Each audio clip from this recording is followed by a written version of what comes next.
Hi there, I'm Jim Small here. I want to talk to you a bit today about equity investing in real estate versus lending or debt investing in real estate. Let me draw you a couple examples. Over here on the left, we've got, let's call him John. John's an equity investor. He's going to invest in the equity of a property. And over here, we've got Larry. Larry, the lender, is going to lend money on this piece of property. Larry has certain criteria. In his case, he'll lend up to 80% of the value of the property. So he's going to lend $80,000 in this particular example on this property. Now John's the equity investor. He wants to own the property and he's going to put the rest of the money in here, or in this case $20,000. The property together is worth $100,000 today. Now let's look at two scenarios as the future plays out after they own and land on this property.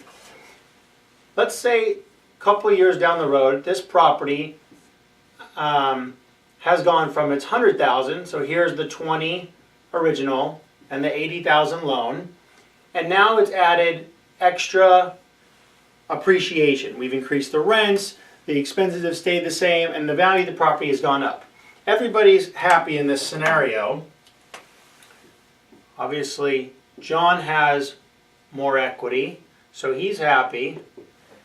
And Larry, he's still fine because he's got his $80,000 that he's getting interest payments on every month, so he's fine. The value's gone up, everybody's happy. And that's great, and that's a typical scenario. However, let's look at the downside scenario. Let's say something happens with the property that we can't control. And in the third scenario, the property was worth $100,000, but now it's gone down. So it was $20,000 equity investment and an $80,000 loan. But let's just say that the market crashed. It's happened recently, right? So let's say the market crashes by 20% and that goes away. Now, over here, John, our real estate investor, is not so happy. He's got no value in the property. It's gone down to $80,000. However, Larry here is still quite happy because he's well protected. He actually gets paid first. He's got the most security and he's got the collateral. So as the property goes down, Larry's well protected. This is one of the main reasons you see banks on every corner of every major town. They're really good at getting security for the money they lend, and they love to lend on assets like real estate because even if the property goes up in value, they're fine. If the property goes down in value, they're fine.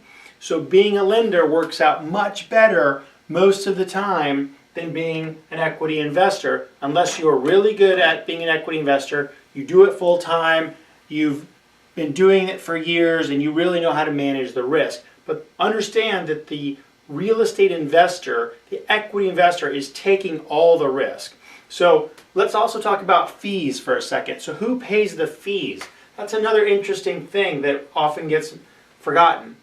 You have to get title insurance oftentimes, almost always on a property. Title insurance protects the lender for a lender's title policy, and that's actually paid over here by the investor. There's also recording fees.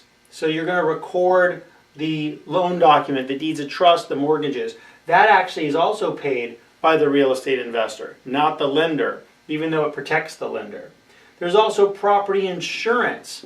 That property insurance, in the case of a fire, is going to pay back the value of the property. And guess who gets paid first? The lender. That's also paid by the equity investor.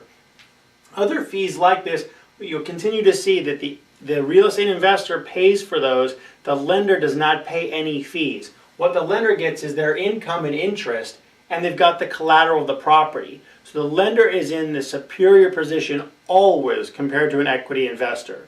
Now, the scenario where the property goes up dramatically in value, either over a short or long period of time, the equity investor obviously has more to gain on a percentage basis. But they are bearing much more risk and incurring many more costs than the lender. This is why lending on real estate is a fantastic investment for most institutions and people.